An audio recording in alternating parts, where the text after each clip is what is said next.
This from the songwriter Leonard Cohen. Ring the bells that still can ring. Forget your perfect offering. There is a crack in everything. That's how the light gets in.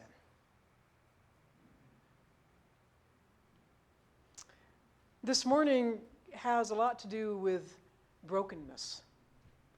We broke ground for new classrooms. At the end of the service, we will break bread and remember the love and the life that even death could not destroy. And we heard a story about somebody with a broken hip. I would like to put forward to you today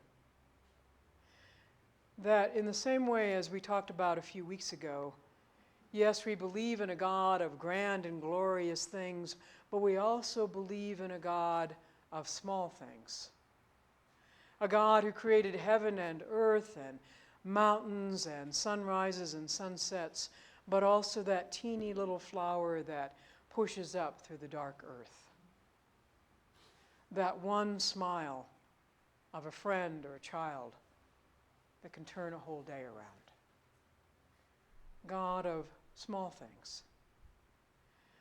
I would also like to put forward that we also believe in a God of broken things. Broken things.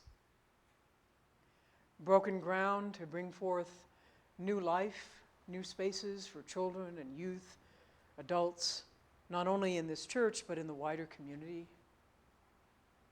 Broken bread that reminds us that even the powers of death itself and the power of the Roman Empire could not overcome all that love that was poured out, all that life that was given. And a broken hip in the story that we just heard. Jacob the grabber gets grabbed by somebody else. And the Hebrew in the story isn't clear as to whether it's an angel or a demon. But Jacob, who always hedges his bets, who always makes sure he's protected. For Pete's sake, he sent across the river his 2 wives, his 2 concubines, his 11 children, and all the servants and cattle and everything else to meet up with his brother before he ever got there. That's Jacob. That's the kind of guy he is.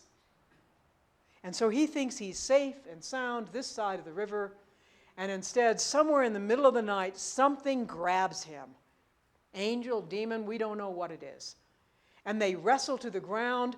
The ground thuds and sounds with the sound of their bodies thudding and falling to the ground.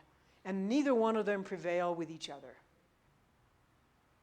Until finally, as just about day is to break, the angel, demon, whatever it is, says to Jacob, "Let me go."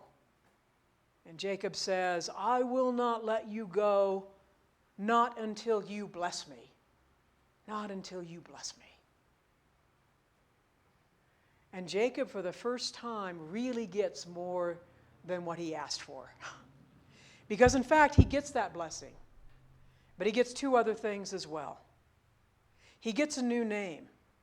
He is no longer to be Jacob the grabber. He is to be Israel, the one who has wrestled with God, but God has prevailed.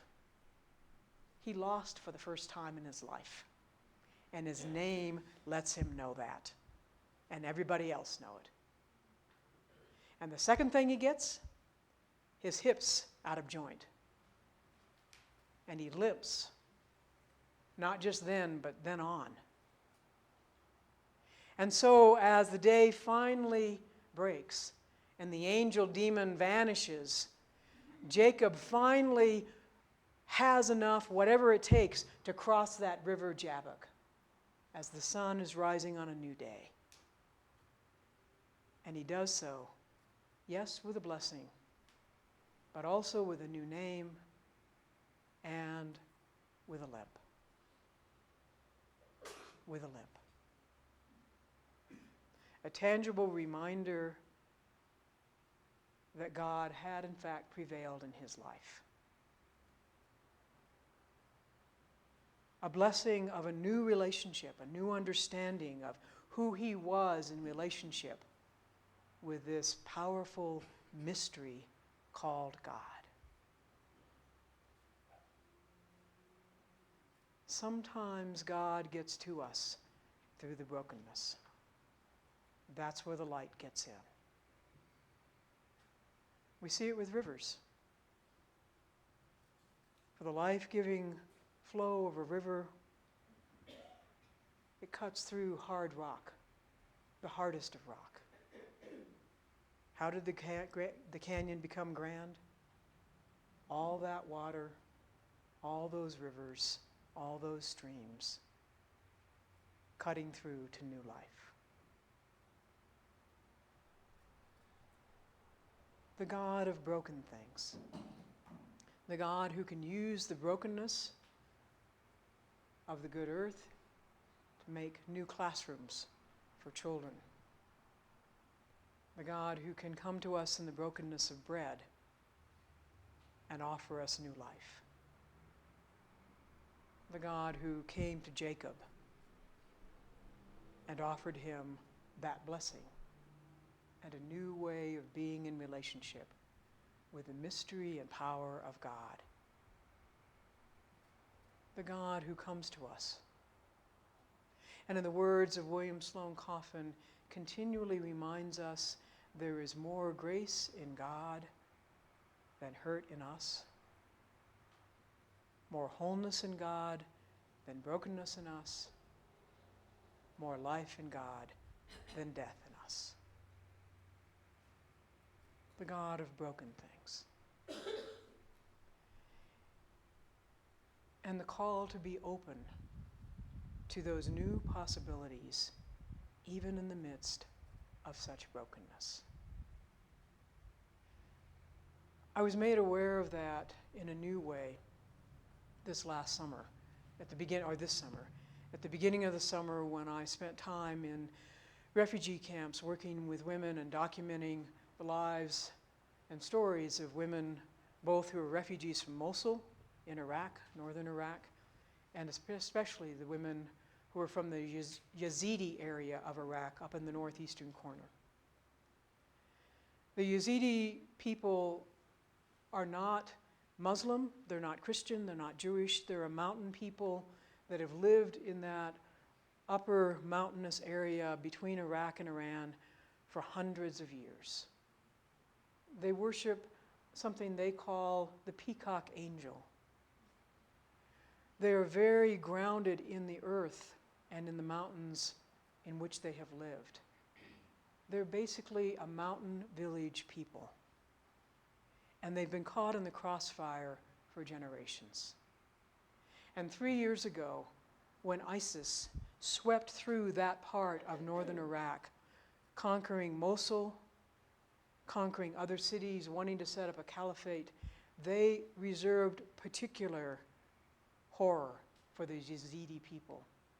Because the Yazidis are not they're not Muslim, but they're not either Christian or Jewish.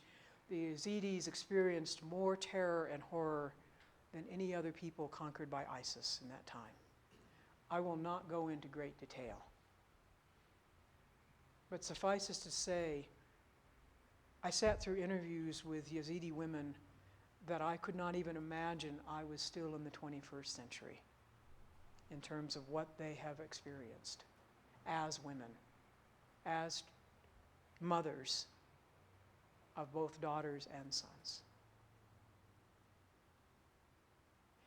Within the Yazidi understanding, if a woman has been sexually assaulted, she is not allowed to re-enter the community. She is especially not allowed to go to a sacred spring at Lalesh, a spring that has been used by the Yazidi people for baptisms, for times of memorials, and for new life for hundreds of years. The Yazidis are not unique in that ban. There are other traditions, including Christian, at different times along the way, that have not allowed women who have been sexually assaulted to re-enter the community, to be a part of the faith. But 2 years ago, a group of women and also some Yazidi men who've been working in these camps decided to go to the head, the chief spiritual leader of the Yazidi people, a man who is in his late 80s, who has led his people through the most horrific of times in the last 3 years. And they said to that leader, this needs to change. What happened to these women was not their fault. They need to be able to connect to the community and to their faith and to God once again. And that 89-year-old Yazidi leader changed his mind and changed the practice. And so Yazidi women are now welcomed back into the community and into the faith. And they go on a regular basis, those who can, to that sacred spring. Sometimes more than once, because sometimes we need those clean, clear, washing, beautiful waters to restore us more than once. The Yazidi leader and the Yazidi people have been broken open by what happened in the last 3 years. But thanks to their leader and to others in that community, they have let God's light shine through all of that brokenness. All of that brokenness.